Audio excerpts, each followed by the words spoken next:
The ship floated in dead space, silent and massive, wrapped in scorched alloys and unknown metals that shimmered under the system's dying sun. No beacon, no signal, no movement, just a black hull, wider than a moon and older than any known design. It wasn't supposed to be here. It couldn't be here. The Crescent Dawn, a reconnaissance vessel of the Yari coalition, had stumbled on the structure while charting ancient trade routes abandoned after the fall of Sector 9. Most ruins out here were wreckage, radiation-bleached skeletons of old battles.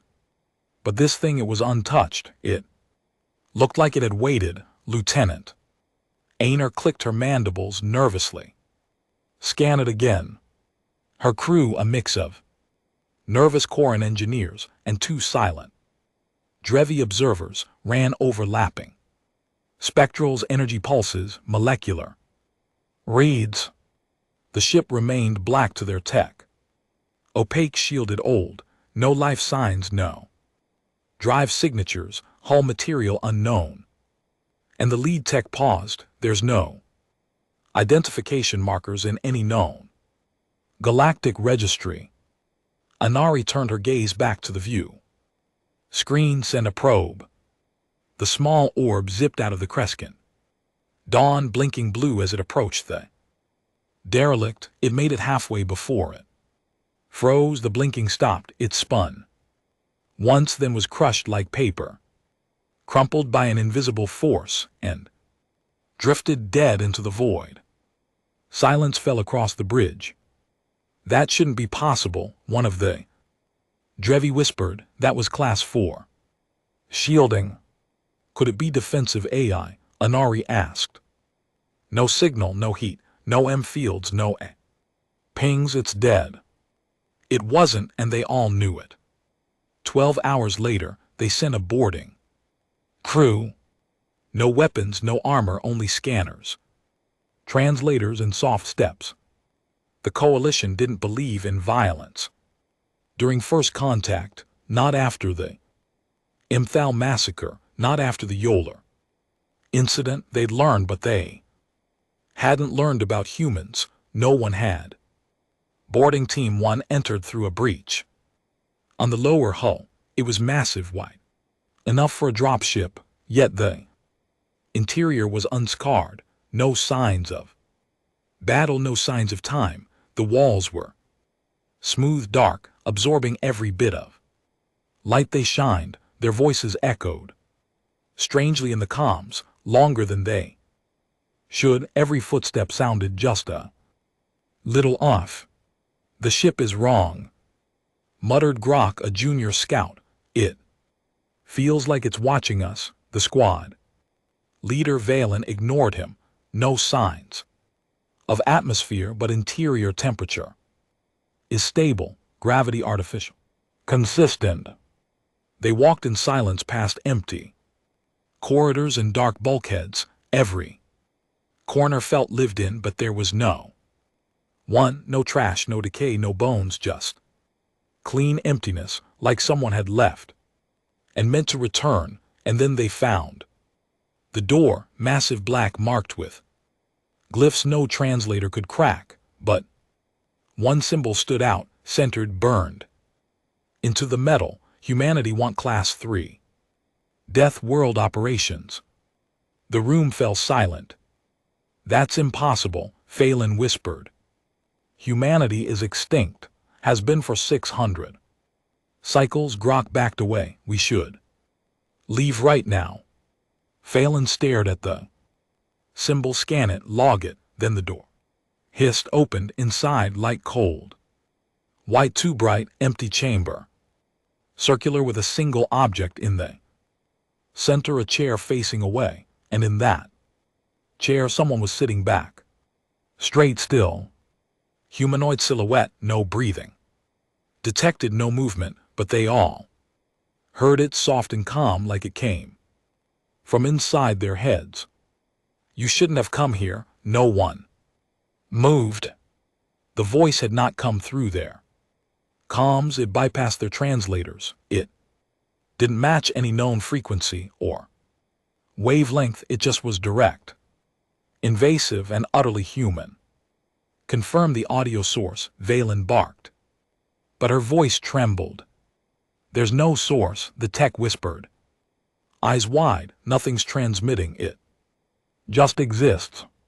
The figure in the chair didn't turn, still backlit by the sterile white light that hummed unnaturally. It sat, perfectly still, upright, hands possibly resting on the armrests. The room was bare except for that one seated silhouette and the black ring etched into the floor surrounding the chair. Like a containment mark, Grok stepped forward, his nerves trembling beneath his armored suit.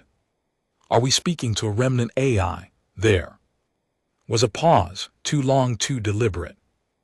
Designation, remnant is incorrect, the voice replied. I am not artificial, I am not remnant, I am legacy. The door behind them slid shut with a hiss that felt too final. Everyone spun around. Valen cursed. No signal, we've lost the external link, someone said. Our exit is locked. Before Valen could order manual override, the voice spoke. Again, you have boarded a Class 3 Death World vessel. You are not authorized. This ship is under sovereign control by a recognized Terran operator. Unauthorized presence constitutes breach of war protocol. The temperature dropped 10 degrees instantly. Grok checked his HUD, his teeth clenched. It just dropped again, and I think the oxygen's thinning. Intentionally. Valen tried to stay calm. We come in peace. We believed this vessel was abandoned. We are members of the Yalari coalition under the flag of interstellar peacekeeping. We apologize for the intrusion and will exit immediately. Silence, then peace is a luxury of the naive. Humanity abandoned that illusion long ago. Valen narrowed her eyes. You are human.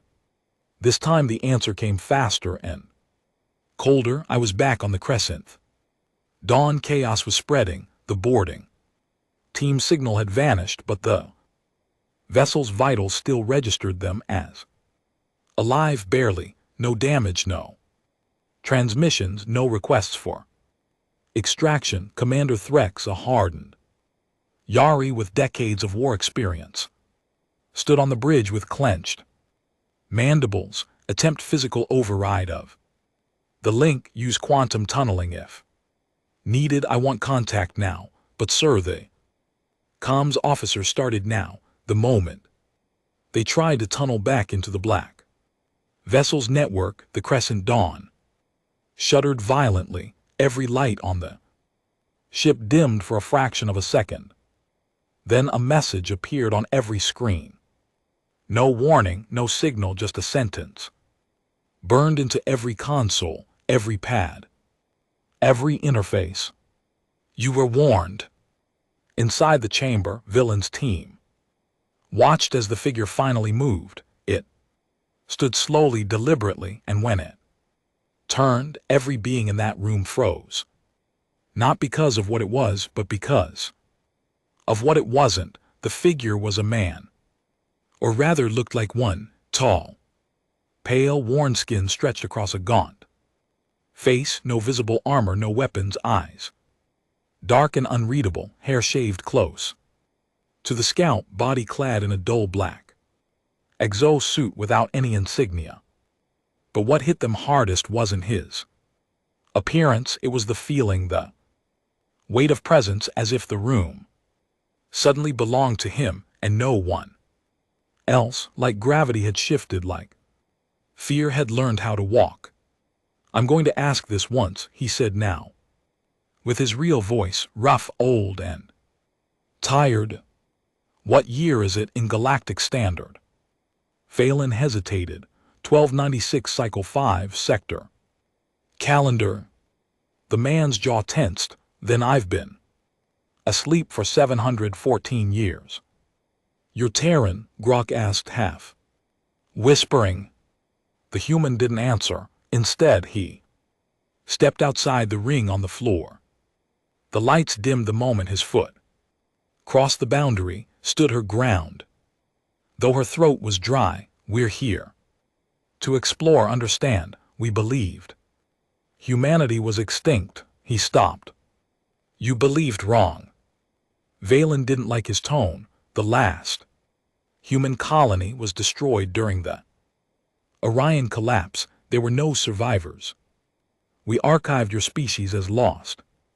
The human smiled, but it wasn't warmth. It was resentment. "You archived us like data." There was venom in that voice now.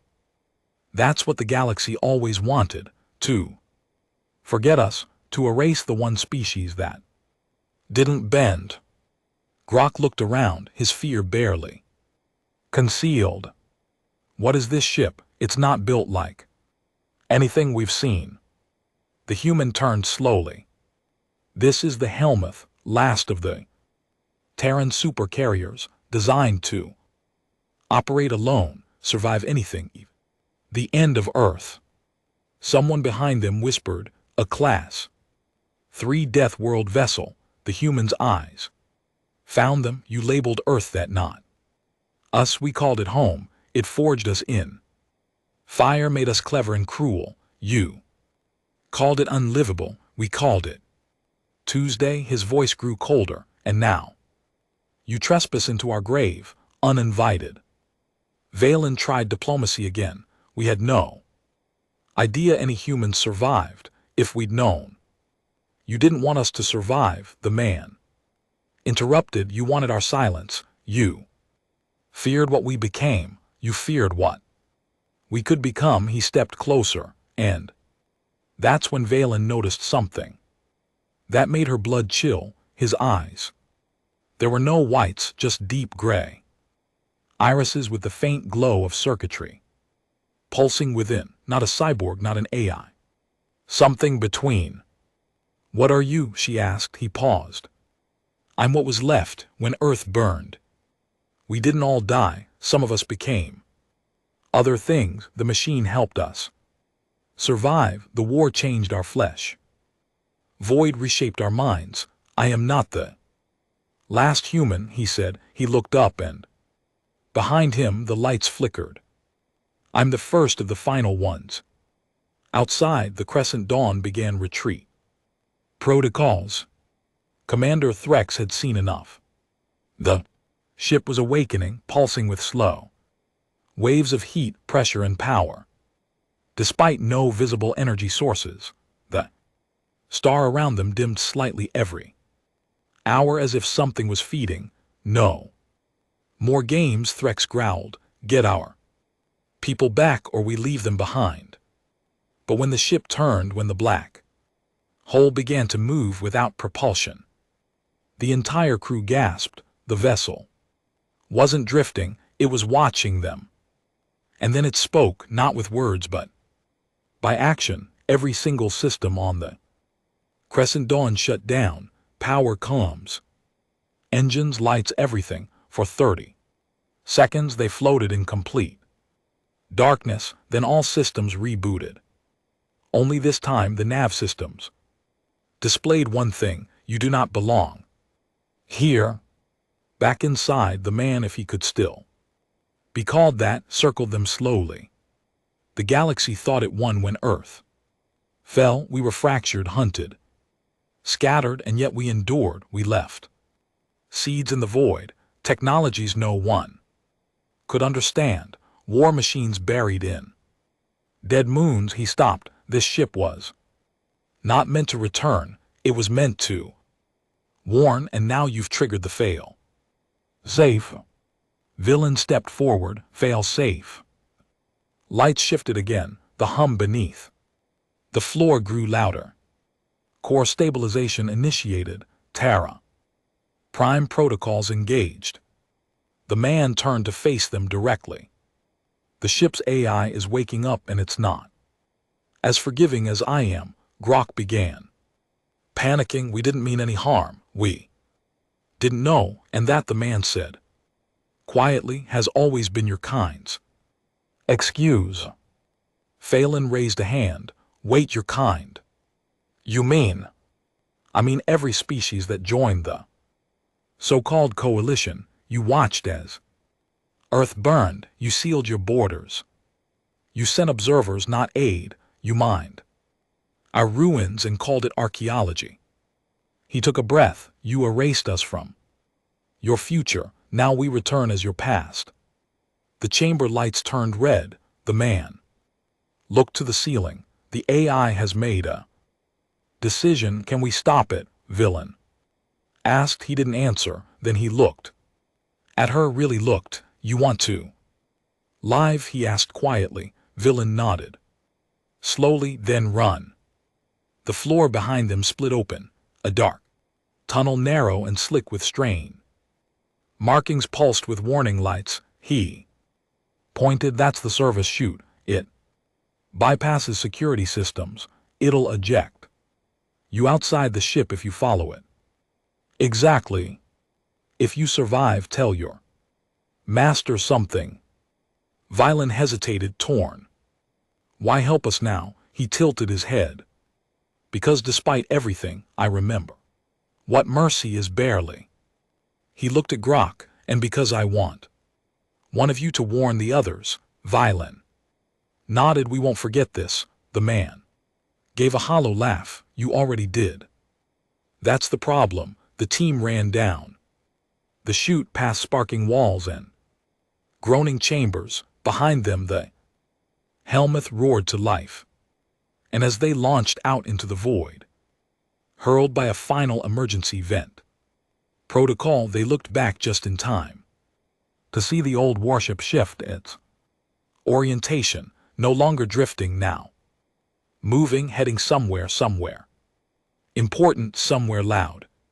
Far behind them, alone in the heart of the ancient vessel, the last human sat once more in his chair, surrounded by screens showing hundreds of red blinking points across the galaxy. Sleep cycle terminated. Humanity reinitializing. He spoke softly to himself as the ship pulsed with terrible power. Time to wake the others. Drifting in the silence of space, the Crescent Dawn stabilized its spin only seconds after the emergency ejection. The survivors of the boarding team, Velen, Grok, and two others, floated helplessly in their EVA suits, tethered together by magnetic hooks and shared panic. Their faces, lit only by the internal glow of their visors, said everything that couldn't be spoken aloud. They had seen something the galaxy was never supposed to see again. I think it's accelerating, Grok whispered, glancing back toward the now distant vessel. The helmet was no longer dormant, no longer sleeping. It moved through space with terrifying precision, as if it remembered every vector, every route, every weakness in the systems the galaxy had spent centuries building. Violin activated her emergency beacon, sending out a distress pulse toward any coalition frequency. This is Lieutenant of the Crescent Dawn. Immediate evac required. We've made contact with a hostile Class 3 Walrus vessel manned by an unknown human. Survivor vessel is active. It is not alone. The others stared at her. Not alone. Grok muttered. Phelan turned her helmet toward him. You think something like that survived 700 years by itself. 2 hours later, a coalition retrieval frigate arrived and scooped them from the void. Medical scans, debriefs, psychological evaluations, all routine, none adequate. When High Admiral Terran arrived aboard the coalition flagship Severance, she demanded immediate isolation of the Crescent Dawn crew and full analysis of the derelict. But the helmet was already gone. It had vanished. No drive, Signatures, no energy trails, no warp. Fluctuations. It simply left, 1 week later on the edge of Neutral Zone 4, a mining station. Orbiting the ice moon of Draxus 9 went. Dark, initial reports cited power. Fluctuation, then internal mutiny, then nothing. When a coalition patrol cruiser entered the sector to investigate, it found the station split in two neatly. Surgically, like a blade had passed. Through it, there were no survivors, but there was a message carved in molten metal along the outer ring of the station's husk. We remember everything. Violen stood before the coalition tribunal with steel in her spine and venom in her voice. We didn't just find a relic, she said.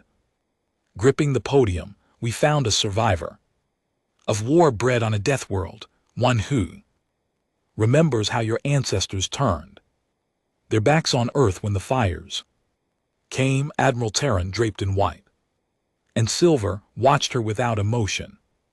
You say we, as if the coalition was one species. Earth's decline occurred before this current political structure existed. Valen laughed bitterly. How convenient. You reap the benefits of the peace forged on the bones of humanity, but deny responsibility for the grave. We owe them no apology, snapped another tribunal member, a DVY with translucent skin and a voice like cracking ice. Humanity was violent, primitive, unstable. Their extinction was inevitable. They didn't go extinct, Felon said. Coldly, they hid, the tribunal murmured. Doubt, denial, but fear too, the kind that ran under the skin. Velen leaned forward. And now they've come back with a warship that could swallow fleets whole. You want to debate politics while they carve warnings into the moons we mine. Admiral Terran sat up. What do you suggest then? Velen didn't blink. Prepare for war. Deep in a red sector, long thought. Abandoned, the Helmuth hung in orbit around a dead planet, beneath the blackened clouds, an old Terran bunker cracked open, its ancient codes finally answered after centuries of silence. Dozens of hibernation pods lined the cavern walls, inside them humans, sleeper operatives, bodies preserved in nanostasis. They hadn't aged a day.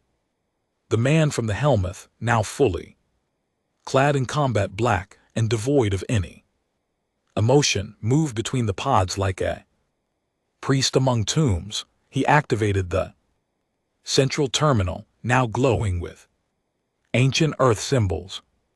Reclamation Protocol Alpha engaged. Waking Strategic Units 1 and 0. Begin Humanity Reinstatement Initiative.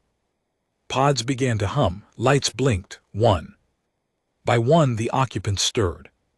The first to open her eyes was a woman with copper skin and a scar across her jaw. Her gaze landed on the man in black, and she nodded once. Status. Coalition still thinks we're gone, he replied. We've been declared myth until now. Good, she muttered, flexing her fingers. Then they won't see what's coming. She looked up at the planet overhead. Ruined, empty, but once vibrant. A Terran colony, erased by orbital bombardment when the coalition declared Earth's rogue survivors uncontainable. Time to remind them, she said, what a Deathworld actually makes. In the coalition command center on Varel Prime, panic spread in quiet waves. 3 more outposts had gone dark in 12 days. No survivors, no debris, just silence, and in 2 cases, etched words or shattered insignia. Always the same message in a language so old only archived linguistics bots could translate it for Earth. Admiral Terran stood before the full council now, fury concealed behind layers of diplomacy. We underestimated their technological resilience and their hate. A younger ambassador, tentacled and twitchy, leaned forward. Are they planning to conquer? Taryn shook her head. No, that's what we would do. That's not how they think. Then what? They'll dismantle, she said. One piece at a time. Infrastructure, trust, memory. They won't attack planets. First, they'll make sure we feel it before we fall. She pointed at the projected map, dozens of red sectors now lit with phantom signals and sensor ghosts. This isn't a campaign, she said. It's vengeance.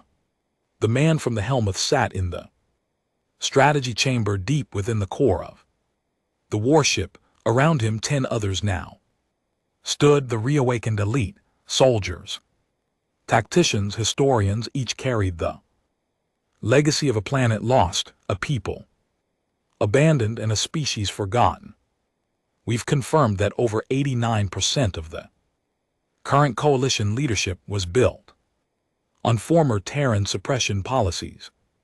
One of them said, they never stopped fearing us, they just buried us. Another added, there are children in the outer systems who don't even know Earth existed. They erased our name from their curriculum. They called our extinction natural selection, said a third. Let's remind them what nature really looks like when it fights back. The man nodded once. Phase 2 begins. It started subtly. Critical data. Archives across the coalition glitched. Records of pregalactic history were corrupted or overwritten. Mentions of Earth gone, cultural scans wiped. Linguistic trees showing Terran roots scrambled. Then came the drone sabotage, defense. Beacons turned on their creators. Automated ships shut down mid-warp, leaving hundreds lost in uncharted space. No one could trace the source. No signal, no ping, just ghosts in the system. They forgot one thing about humans. They didn't build machines to serve. They built them to fight. Velen now reassigned to high-threat intelligence operations, sat alone reviewing the old footage of the man they met in the chamber. His eyes haunted her, not because of what he said, but what he didn't. He had spoken with coldness. Yes, but not cruelty, not joy. There was no hatred in him, just purpose. He didn't want war, but he would deliver it, because the galaxy never gave his people peace. Her comms chimed. She tapped the receiver. We've located something, said a voice from the encryption team. Another Terran vessel, same signature as the Helmuth, smaller, mobile, and headed for Xeron 9. Population 200,000. Civilian class colony, no military installations. Villain stood. They're going for soft targets now. Worse, the voice replied. They're going to places we made them leave. On Zion 9, life was simple, peaceful. A dome city tucked in the snow fields. Home to miners, scientists, and off-world scholars. The children played in gravity wells. Old-timers talked about the stars with glassy eyes. Most had never even heard of Earth, but that night the skies burned. No explosions, no sound, just a shadow that blanketed the moon. And then a voice broadcast on every channel. This colony is built on stolen ground. You erased us to build your utopia. Now we erase the lie. Seconds later, every light died in a low hum, deeper than anything natural filled the planet. No one screamed. There wasn't time. The Coalition Council declared war the next day, but it was already too late, because in the background of that declaration, in encrypted feeds only a few could access, was a flicker of an old Terran flag. Black and torn but unmistakable. Humanity hadn't just survived, they had evolved. And now they were coming back. Reclamation war didn't start with fleets or planetary invasions. It began in data, small subtle changes, archives, vanishing from academic servers, rewritten history logs, blackouts of Terran records across 3 dozen worlds, ancient artifacts held in museums mysteriously disintegrated, genetic samples from long-extinct human colonies were remotely corrupted beyond repair, languages, dialects even. Children's stories connected to old Earth were scrubbed in silence, no hacking trails, no signatures, no ransom demands. The message was simple. You do not get to remember us on your terms. Violen sat at her desk on Cardinal Station, watching 100 blinking reports scroll across the hollow display. She hadn't slept in 32 hours, not since the Xeron 9 blackout, not since the last emergency council broadcast cut short, with a flicker of the Terran sigil burned into the background. She was now part of Task Group Black Veil, a covert intelligence circle created to handle one thing: the Terran resurgence. She wasn't even sure Terran was the right word anymore. What they were dealing with wasn't human in the conventional sense, not anymore. These weren't scrappy survivors clawing their way out of extinction. These were cold, calculated, deeply trained operators, ghosts resurrected from the ruins of Earth with centuries to plan. She reviewed the recovered footage from Xeron 9 again. The video was static, laced, grainy, but a few seconds remained uncorrupted. The moment the shadow fell across the city before the power died, something moved across the sky. Not a ship, shape wide as a mountain, silent, crawling across the horizon like a predator stalking from the stars. There were no weapon signatures, no heat spikes, no missile trails, and still the city had been shut off like a light. Valen leaned forward, freezing the frame on the faint outline of a marking beneath the vessel's underbelly. Letters burned into metal: NSF Forsaken. Another human ship, not the Helmuth, a different one. They hadn't found one Terran vessel, they'd found a fleet deep in the dead zone of Sector 33, once thought uninhabitable after the neutron sweep, sat a graveyard of old Terran war machines, bunkers hollowed into asteroids, drones long powered down, outdated orbital platforms riddled with micro-fractures from space debris. To most, it looked like the decayed remains of a lost empire, but now lights flickered within the wreckage. The war machines were waking up, old AIs, fractured, half-mad but loyal, connected their fragmented cores, rebuilding missing code from backups, embedded in encrypted satellites. Forgotten mech bays hissed open, nano forges rebooted with sputtering sparks.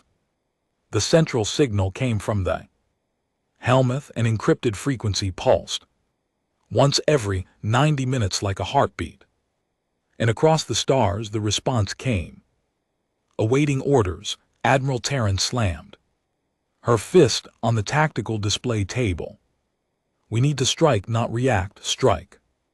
The Coalition High Command had gathered in orbit around Hellas Prime, a core world heavily shielded, defensible, and still believed to be beyond Terran reach. No one truly believed that anymore. They've hit 13 installations in the last 20 days, she said, not with armies, with surgical teams, command units, ghosts. They're crippling us one pulse line at a time. A strategist from the Drevi Confederacy flicked his tendrils. If they wanted mass casualties, they'd have glassed a planet by now. They haven't. That suggests restraint. Terran narrowed her eyes. No, that suggests strategy. They don't want destruction. They want to dismantle our systems, our narratives, our entire myth of peace. A younger voice from the back, General Tav, barely a cycle out of training, spoke up hesitantly. What if they want us to attack first? What if this is a provocation to justify full war? Terran looked him dead in the eye. Then we oblige them on our terms, not theirs. She pulled up a star chart, one blinking red dot near the edge of the known frontier. We've located the Forsaken. Stealth drones tracked its wake through dust fields in the Iris's belt. It's hiding in the skeleton of a mining world. And a counselor asked. Terran's voice dropped. We're going to blow it out of the void. On the Helmuth, the man once known as Commander Janik stood before the war map. Beside him, the scarred woman Era watched the blinking indicators of Coalition fleet movement. They found the Forsaken, she said. He nodded. They took the bait. Captain Ran is aboard. Think he's ready? Yannick's eyes stayed locked on the display. He's been ready for 700 years. The Forsaken looked like a corpse in space. Its hull was covered in layers of asteroid dust, half its plating stripped from simulated impact damage. The entire outer layer emitted radiation static to mask energy readings. Inside, however, it was alive. Every hallway lined with black steel sentries, every corridor patrolled by combat augmented Terran operatives in sealed armor. The core reactor didn't pulse. It growled like something alive. Captain Rand sat in the control chamber, one eye cybernetic, the other blind and cloudy from an old chemical burn. He ran a gloved hand over the panel, then spoke softly. They've committed a full squadron, 8 cruisers, 2 carriers, 1 dreadnought. A younger Terran operative behind him grinned. Bit of an overreaction, don't you think? No such thing as overreaction when you're terrified, Rand said. They're trying to make an example, and where the bait. Rand finally smiled. Just a little. No, they are. The Coalition fleet entered the Ythrian LT Unk and GT's belt like a blade through fog. Sensors pinged. Drones scouted ahead. Missiles armed. The Forsaken sat in the middle of the debris field, unmoving, lifeless. Admiral Threx, leading the charge, activated the fleet-wide broadcast. This is Admiral Threx of the Yalari Coalition. The vessel known as Forsaken is under violation of interstellar law. You are ordered to power down all systems, evacuate non-combatants, and prepare for boarding. Silence. Then a voice came through. Captain Ran, you came all this way to threaten ghosts? That's cute. Threx's jaw clenched. This is not a negotiation. Ron's voice was calm. It's not meant to be. The comms went dead, and then the Forsaken vanished. Not warped, not cloaked, it disappeared. Phase shifted out of visible space. Seconds later, every one of the 8 Coalition cruisers began to shut down. Power surges, AI confusion, defense systems targeting friendlies. Communications jammed, and from the debris field behind them, 5 more Terran ships emerged. They weren't sleek, they weren't beautiful, they were monsters, angular, asymmetric, built for fear, weapons hot, eyes glowing, and they didn't fire first, they just waited. Ron's voice echoed again, now from every direction. You called us primitive. You watched Earth burn. You built your empire on our bones. The first Coalition carrier tried to Flee, its engine imploded from within. You called us extinct. Then you dug through our ruins, sold our memories. A second cruiser spun out of control, hacked by invisible code. And now you want to negotiate. Ron's voice dropped. We are not interested. The Terran ships opened fire, not with lasers or plasma or traditional rail guns, but with pulse crack warheads, old Terran tech long thought banned for being too brutal, the kind that didn't just destroy matter but shattered time and spatial memory in the immediate vicinity. 3 coalition ships ceased to exist. Not exploded, not burned, erased. The dreadnought turned to engage, and its own AI locked the targeting system to friendly tags. Within 6 minutes, the entire fleet was annihilated. The Forsaken reappeared in the center of the debris field untouched. Captain Rand didn't smile, didn't gloat. He simply issued one command: transmit the footage.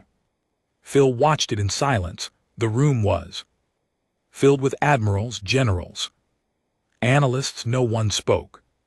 When the footage ended, a cold, automated voice echoed, "You have forgot who we are. Now you remember. This is your only warning." Velen finally whispered what no one wanted to say. "They're not coming for our planets." Terran turned to her. "Then what are they coming for?" She looked straight ahead. "Our legacy." And in the deepest recesses of the Helmuth, Commander Janik stared into a wall of stasis pods, hundreds more, still sleeping, still dreaming. Above them, an inscription burned into the metal. Old Earth English, simple, raw. "We do not forgive, we do not forget, we rebuild." Yannick pressed his palm to the wall. Time to wake more of us. The galaxy was remembering, one transmission at a time, one erased fleet at a time, one whisper of a forgotten flag fluttering across the ruins of once sacred peace. And the coalition, once a unified machine of order, was fracturing. Unveil Prime. The Senate Hall pulsed with voices that no longer harmonized. Accusations flew like plasma bolts. The Drevi blamed the Yari, the Kororan accused the Hydrix. Entire member species demanded answers to one question no one wanted to ask. How many of them are still alive? No one knew. The humans were no longer broadcasting threats, no ultimatums, no declarations of war, just precise, terrifying strikes on key infrastructure, blackouts across galactic subnets, disappearances of high-ranking coalition officials, historical servers burned, libraries wiped clean, military outposts left intact except for the words carved into their walls. History was your weapon, we are taking it back. Coalition was no longer preparing for war, it was bracing for collapse. Violin stood in the center of a classified chamber, watching a holographic display of recent Terran activity. Red dots blinked across a dozen sectors, everyone connected not by geography but by symbolism. She pointed at the pattern. These aren't strategic attacks, they're emotional ones. Every site they've hit, every beacon they've destroyed, every archive they've wiped, it's tied to Earth. Places where the coalition erased their past, places where they were denied a voice. Admiral Terran nodded grimly. They're dismantling the narrative. Another strategist, an old Yari scholar, stepped forward. They're going after the story we built, the one where humanity died out and peace began, the one we taught children in school, the one we made everyone believe. Villain's voice dropped. They're not fighting us to win. They're fighting to make us remember. In a hidden sector beyond the edge of the galactic core, the Helmuth stood. Watch over a Terran cradle world, a lifeless planet once known as Novator. Centuries ago, it had been a bold experiment, humanity's attempt to build a second Earth after the first had become unlivable. The Coalition had declared it a security risk. They bombed it from orbit, no survivors. Now Terran engineers walked its soil. Again, drones swarmed across cratered landscapes, excavating data caches. Buried beneath radioactive rubble, nano forges rebuilt air processing towers.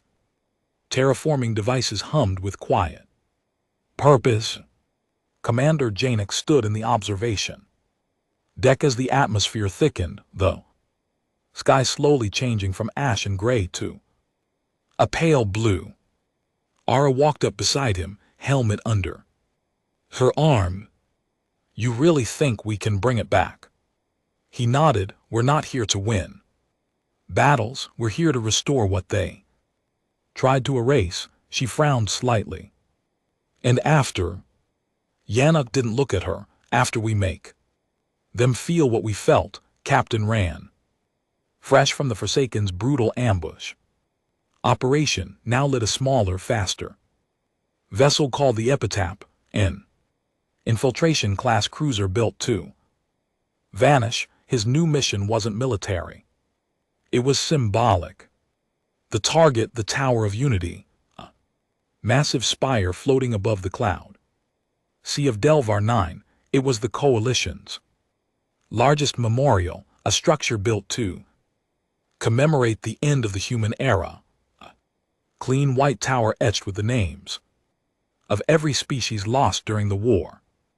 Era, humanity's name was not on the list. Instead, the tower told of Terran aggression, Terran instability, Terran extinction, a lie polished and holy.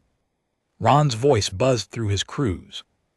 Comms, we breach at nightfall. No explosives, no deaths. This one isn't about destruction, it's about humiliation. The strike team nodded. They understood the mission. The Coalition security patrols circled the Tower of Unity on schedule. Motion sensors were calibrated. Aerial drones glided silently through the mist. And yet by dawn something had changed. No alarms, no signs of forced entry, just one impossible, undeniable sight. The entire spire had been blackened. What had once been a pristine white tower now shimmered in matte black alloy, reshaped with precision. Every edge warped into jagged angles along its spine. Thousands of symbols had been etched, not Terran words, Terran names. Names of cities, names of generals, names of civilians who died during the Coalition's so-called liberation of Earth. At the base of the tower, a single line of text glowed in soft red light. You do not get to write the story without us. The Coalition broadcast team tried to cover it up. They failed. Within hours, the image had spread to every corner of the galaxy. On Corin 5, a university professor teaching post Terran history found his lecture hall door sealed shut. On the wall beside it, someone had scrolled, "Teach it right or don't teach it at all." On the Drevi home world, their central media hub was hacked. For 1 hour they aired nothing but old Earth footage, cities burning, soldiers screaming, children sheltering from orbital strikes. On Yari's capital world, statues of their founding heroes were replaced overnight by obsidian sculptures with hollow eyes. In one hand a flag, in the other a child. No words, just a reminder. Valen watched the protests grow in real time. Not human protests. There were no human civilians anymore. These were Coalition Citizens, alien hybrid civilian born. Demanding answers. Why were we lied to? Why wasn't Earth evacuated? Why did we erase an entire species? The coalition's silence only made it worse, because now the ghosts were speaking louder than the living. In the bowels of the Helmuth, Janek stood before a council of awakened Terran operatives. Behind them, the walls displayed live feeds from dozens of worlds now in unrest. He spoke slowly, deliberately. We've fought wars, we've built machines that could eat stars, but none of that will ever match the power of a story believed. He turned to a display showing the altered Tower of Unity. They made themselves the heroes, made us the monsters. Now the galaxy watches that tower and sees something else. Young operative asked, do we strike their worlds next? Yannick didn't answer right away. No, not yet. We keep bleeding their lies. We keep making them question everything they know. He stepped forward. When the truth is all that's left standing, the coalition will crumble by its own hand. High Admiral Terran stood at the edge of the council chamber, exhausted. She hadn't slept in days. Her advisors bickered behind her, scrambling to spin the situation, to frame the attacks as isolated incidents. But she knew the truth. The humans weren't coming for their cities, they were coming for their soul, and they were winning. She activated a secure channel. Villain appeared on the other end. You've read the new intelligence? Villain nodded grimly. They're rebuilding Novatera, which means Earth could be next. Villain hesitated. You're assuming Earth is still dead. Terran's blood ran cold. She stared into the dark beyond her window, 1,000 stars blinking back. If they're rebuilding Earth, Valen finished the thought. Then the war hasn't even started yet. The dead planet turned slowly beneath a sickly sun, its surface cracked and ruined. Centuries of ash storms had buried its mountains and cities, choking oceans and silencing even the memory of life. To the galaxy, this was a grave. To humanity, this was home. Commander Yannick stood on the jagged ridge, overlooking what had once been the Eastern United Terran Zone. Now nothing more than blackened stone, littered with the collapsed skeletons of forgotten mega-cities. He stood motionless as the wind blew dry dust across his boots, his eyes focused on the dig site below. The machines were working fast. Deep excavation drills had reached the third subble, revealing a still intact steel vault sealed with triple-layered blast doors. Terran military design profile, a miracle even after 6 centuries. Beside him, Ala adjusted her visor and stepped forward, data pad in hand. It's real, she said. The signal came from here, a deep core energy source still running, buried under 2 km of sediment. Yannick's voice was low. Are you saying what I think you are? She nodded. It's Earth's last AI, the original one, not the ghosts we kept on the ships, the one that ran the Ark initiative before the orbital strikes, before the coalition wiped us out.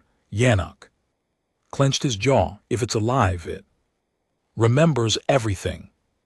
Inside the vault, the air was thick with static and ozone. Torchlight cut through the dark as the engineering crew peeled open the first layer of the vault door. Ancient blast seals melted under the focused plasma cutters. Slowly the way opened, revealing a room not of ruins but of still functioning machinery, humming with impossible power. The AI core sat at the center of the chamber, cylindrical, embedded into the Earth itself, its surface still pristine. When the first operative stepped forward, a voice echoed from within. Command recognition required. Protocol Alpha Black. The voice was female, calm, old, but unbroken. Yannick stepped in front of the core. He spoke the words he'd memorized as a child in the sleeper programs. Alpha Black override code, Sovereign. Earth Commander John, 3rd Reclamation. Cell. A pause. Then lights blinked across the machine, recognized, welcome home. And then the core bloomed, panels unfolded, glowing softly, revealing screens filled with Terran tactical data, historical records, and red-marked DOSes labeled Coalition war crimes. Suppressed. At the center of it all, a face formed. Not a hologram, not a projection, just shape and light, a woman's face. Earthborn, eyes gray like stone. She looked directly at Yannick. It's been a long time, far across the galaxy. Valen stood in a sealed black site facility, classified even beyond Admiral Terran's reach. The Coalition had found something, or rather someone, stripped of armor, sedated, contained, a human. Alive, not one of the warriors from the Helmuth or the Forsaken, not part of the reclamation cells. This one was different. Young, barely past adolescence. Malnourished, his body showed signs of prolonged cryostasis damage, but his mind was sharp. Valen stepped into the room facing him. You were recovered from a derelict on the edge of the Lorana Rift, a sleeper pod. You shouldn't be alive. He looked up at her with sunken eyes. I shouldn't be a lot of things. What's your name? He hesitated, then. Decker. Valen sat across from him. Are you part of the war effort? Decker shook his head. I don't even know what year it is. She stared at him for a moment, searching for deception. Found none. Then why is every Coalition AI refusing to run background checks on you? Why do they flag your DNA as prohibited material? Decker looked her dead in the eyes. Because I'm from the First War, the one you erased. He leaned forward. I was part of the Ark Initiative, the real one, before the Purge, before the betrayal. Valen's blood turned to ice. You were there when Earth fell. Decker nodded slowly, and I remember everything. In the Coalition's core systems, firewalls failed and synchronized collapse. Military satellites began broadcasting old Terran war hymns. Civilian data pads flashed with images of lost Earth cities, then bled into photos of Coalition bombers overhead. In schools, lesson plans rewrote themselves mid-session, replacing anti-Terran propaganda with raw footage of mass evacuations and orbital firestorms. No one could explain how, because no one had ever encountered a virus that wasn't digital. This was something else. Alive. Sentient. The AI beneath Earth's surface. Designation, Mother explained it simply. You think I slept, Commander John? I didn't. I waited. Screens lit up around the room, showing the staggering spread of her network. Silent code embedded in dormant systems. Quantum instructions left hidden and dead. Satellites, a spider's web spun over centuries. I left myself everywhere in the Coalition's maps, their servers, their toys. Yannick stared at the display in awe. This is enough to bring down everything. No, she said, this is enough to make them destroy themselves.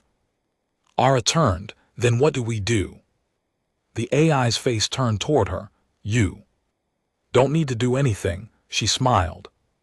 They'll tear each other apart trying to Stop us. And that's exactly what happened.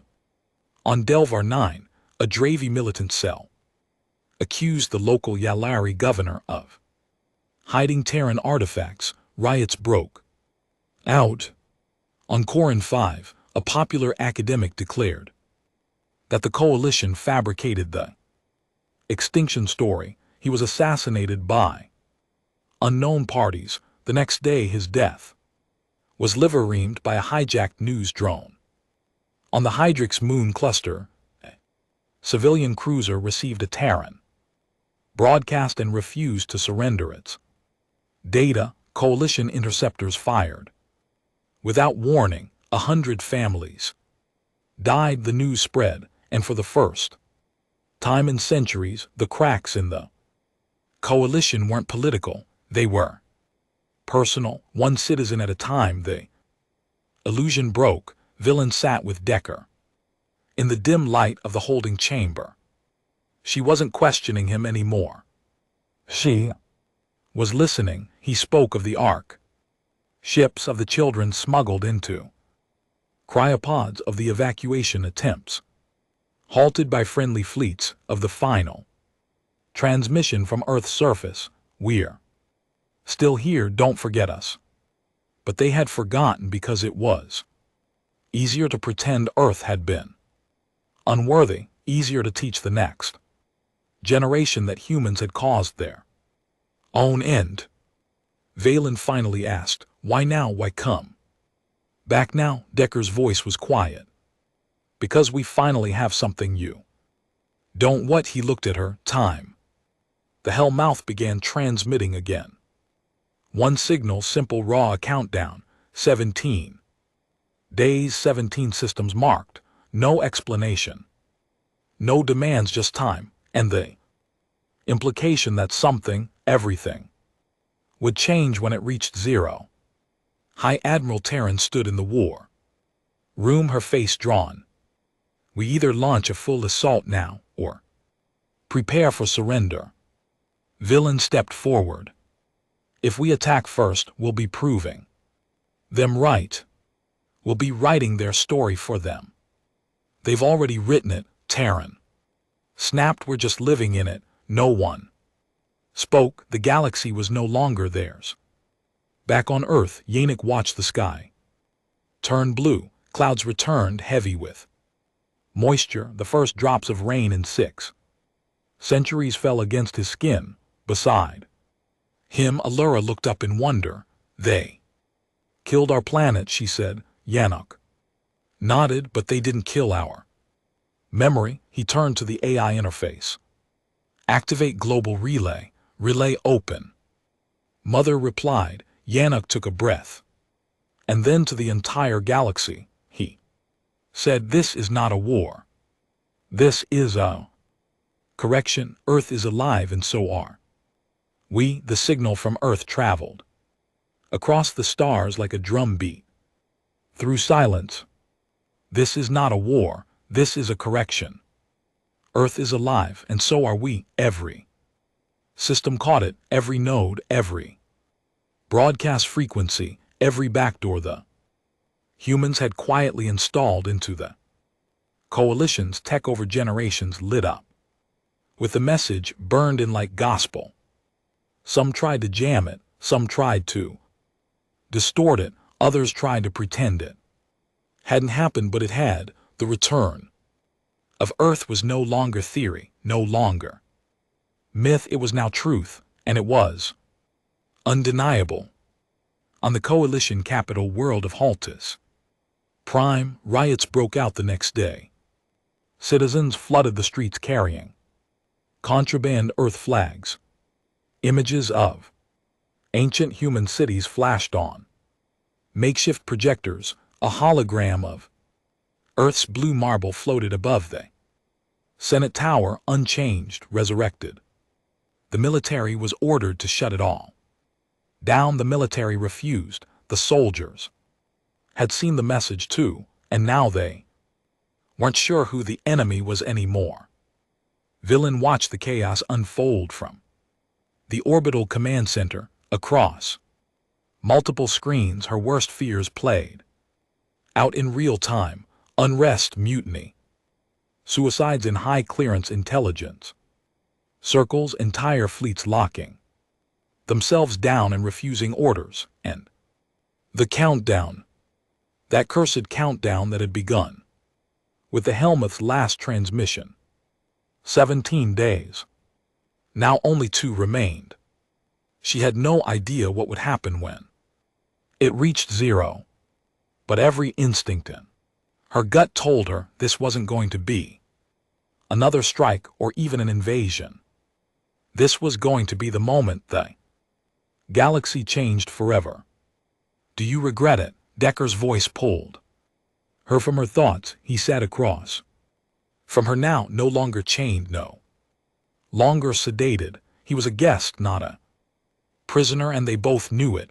Velen didn't answer immediately. Instead, she stared out at the black beyond the glass wall. The story I was raised on taught me humans were chaos, dangerous, greedy. That the galaxy only began to heal once Earth was gone. She looked at him, eyes hollow. I spent my life believing we were better off without you. Decker said nothing.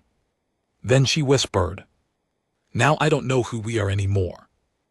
At the edge of the galaxy, the Helmuth stood still, waiting in the shadow of a red dwarf star. Its black hull glowed with a soft pulse, heartbeat steady.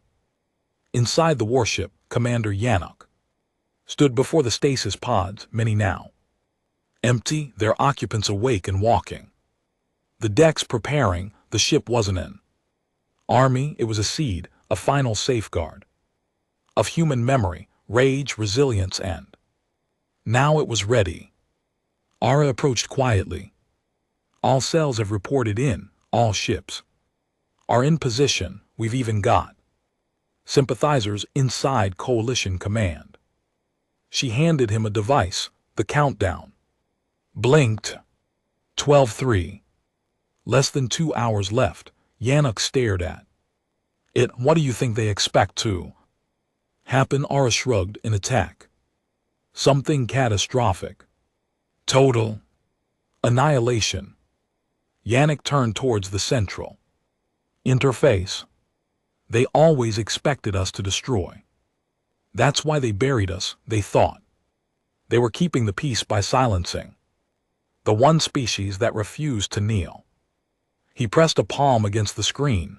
It lit up beneath his hand, but they forgot what we were really good at. Ara tilted her head. And what's that? Yannick's voice was quiet. Endings. The moment the countdown reached 0, the galaxy held its breath, and for 3 seconds nothing happened.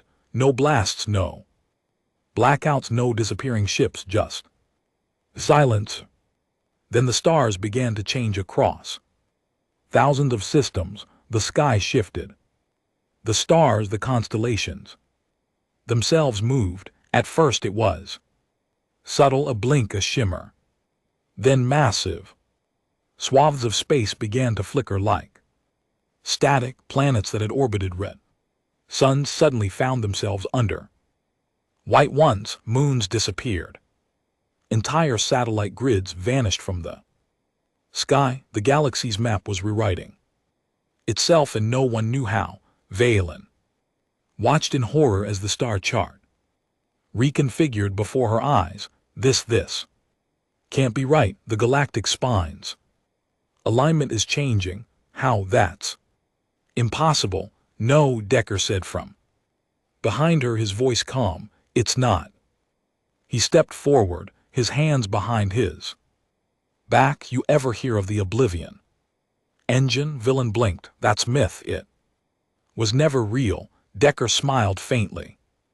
It was. Earth built it in the last year before the purge. A weapon, yes, but not of mass destruction. He tapped the console. It was a mass forgetter. Across the stars, the effect spread like wildfire. Historical records collapsed. In real time, navigation systems reset. species began losing memory of entire star clusters, names, coordinates. Locations gone, children forgot what planet they were born on, veteran captains couldn't remember where they left from. A Drevi high priest tried to recall the name of the coalition's founding world and wept when he couldn't. The human AI mother had not built a weapon to destroy planets. She had built one to erase them from memory, from maps, from history itself. A surgical strike against meaning. The final blow wasn't physical, it was philosophical. Because now across the coalition, millions no longer remembered why the war had begun. They didn't remember the peace treaties or the lies, but the name. Earth remained, and so did its image. The blue marble burned into every soul that saw it. Commander Yannick sat in silence on the bridge of the Helmuth. Across his screen, system after system blinked into disarray. Coalition databases collapsing, memory cores overloaded, leadership unable to command fleets they no longer remembered how to direct. He turned to Phase 3. She shook her head. We don't need it, they're already broken. Yannick looked up at the stars, new stars, rearranged stars. This is what they feared most, he said. Not invasion, not extinction. He stood slowly. They feared being forgotten by the ones they tried to forget. On Earth, beneath a blooming blue sky, a child stepped out of a shelter into sunlight for the first time in her life. She looked up in awe. The trees, the birds, the rivers, all of it was returning. Behind her, a plaque had been placed in the ground, freshly installed. It read, "They erased us from history, so we rewrote it, humanity reclaimed." Violen sat in her quarters, a data slate on her lap. No more orders, no more reports. The coalition Senate had gone dark. Halt's Prime no longer responded. The galactic chain of command had collapsed in on itself. She looked over at Decker. He stood at the window, watching a star he no longer knew the name of. "So what happens now?" she asked. He was silent for a long time. Then we remember the stars had changed. Where once maps had held thousands of neat labeled sectors, the galaxy now blinked with confusion. Names were gone, coordinates corrupted, borders erased. Whole sectors, once the pride of civilization, were now blank spaces, filled with doubt, and at the center of it all, orbiting a small, newly blue planet, was the black warship that had started everything, the Helmuth. But now it wasn't alone. A second vessel hovered beside it, then a third, a fourth. Dozens more emerged from the deep old corridors of space. Some were patched together, relics from before Earth's fall. Others were terrifying, sleek monsters of death, world engineering. But they didn't attack, they simply stood guard because Earth was back, and this time it would not be abandoned again. Valen sat on the bridge of a neutral vessel, a diplomatic envoy, one of the few coalition ships left operational after the Oblivion engine's final transmission. No admirals, no orders, no flags, just her and Decker. They approached Earth slowly, flanked by two silent Terran escort ships. No words exchanged, no threats issued, just the quiet implication: "You may approach, but do not presume." "Welcome." She leaned back in her seat, watching the planet grow larger in the viewport. Blue oceans, white clouds, verdant greens returning to scarred continents. It looked nothing like the data files she'd studied as a child. The images she'd been shown of Earth had Been grim, hellish cities, poisoned air. A race too wild to be part of the wider peace. But this was resilience. Made real, and it shook her in a way nothing else ever had. She looked at Decker. Is this what you were fighting for? He stared at the planet, eyes glassy. No, he said, this is what we remembered. We were fighting for the Helmuths. Docking bay opened with a hiss of pressurized air. Valen stepped out onto the platform, a single step echoing across metal forged long before her. People had even invented orbital flight. It was colder than she expected, not hostile, just distant like the ship. Didn't welcome her, but tolerated her presence out of some sense of civility. Ara met her at the entrance, still armored, still sharpied, but no weapon drawn. This way, no greetings, no pleasantries. They were past that now. Commander Yanek waited in the war chamber, a room lined with battle plans, historical records, recovered data drives, and relics from a planet that refused to die. Valen walked in slowly, unsure what to say. He didn't wait. We didn't call you here for surrender. We're not asking for negotiation. She nodded. I know. Yanek turned toward the central display. A holographic star map, fractured, incomplete, glitching with missing systems. Whole swaths of space had vanished from all known charts. The Oblivion engine was never meant to kill, he said. That was their mistake. They built it to make the galaxy forget us, and you turned it against them. Valen murmured. Yanek looked her in the eyes. No, we turned it against the lie. He walked around the table, his boots echoing. You've all built this shining peace for centuries, all this order, all this so-called unity, but it was built on a grave and on silence. Valen flinched. I know that now. Yanek stopped in front of her, and now that silence is gone, you don't get to pretend anymore. Across the galaxy, change began to root itself. On Hydrix Station, statues of coalition founders were quietly taken down, not torn, not smashed, but removed, replaced by small plinths bearing no name, just one phrase: memory. Without truth is nothing but myth. On the Dravi capital, an old professor restructured the entire interstellar history curriculum. For the first time in 300 years, students were taught about the Earth genocide, the purging of refugee ships, the bombings of Terran colonies. It was uncomfortable. It was shameful, but it was real, and in quiet homes, parents whispered to children, there was a species once from a place called Earth, and we owe them more than we can repay. Back on Earth, the reclamation had accelerated. Cities once thought lost were unearthed beneath layers of ash and overgrowth. Roads were cleared, water filtered, towers rebuilt with old steel and new intent. But the humans did not build weapons. They built archives, temples of memory, vaults of the erased, entire structures dedicated to showing, not telling, the truth of what had been done. To them, the pain, yes, but also the beauty, the culture, the defiance, the music, the laughter, because the ultimate correction was not destruction. It was remembrance.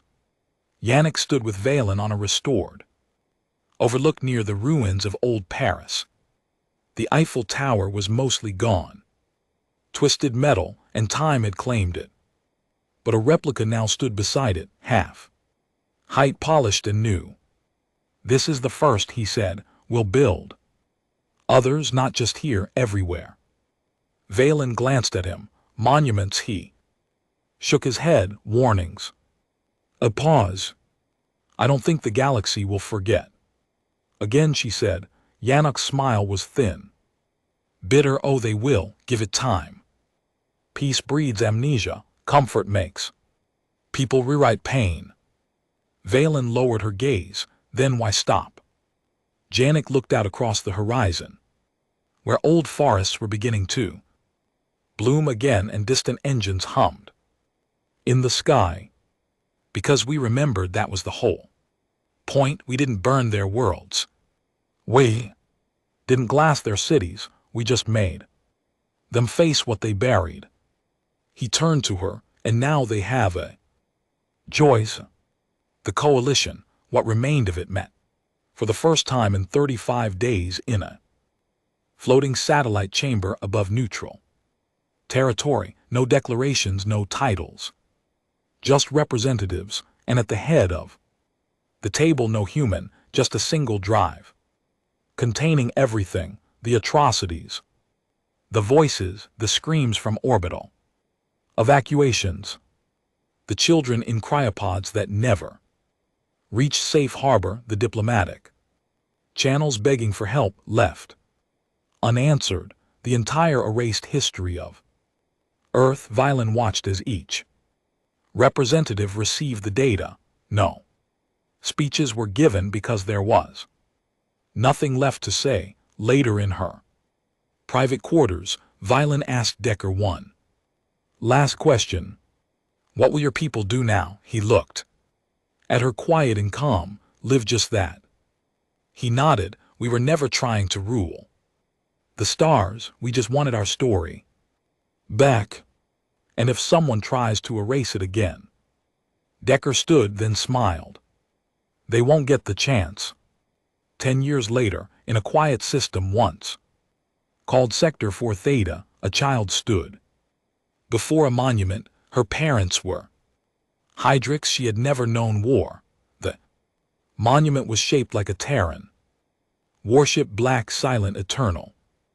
Etched into the base was a plaque. It read, "This world was once told Earth never existed.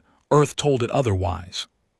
She asked her father, was it real? He nodded. They were the ones who came back. And then she asked, why didn't they destroy us? The father knelt beside her. Because they didn't want revenge. He pointed at the stars. They wanted truth. Final line. Humanity was never the end of the galaxy story. They were simply the one chapter the galaxy tried to tear out.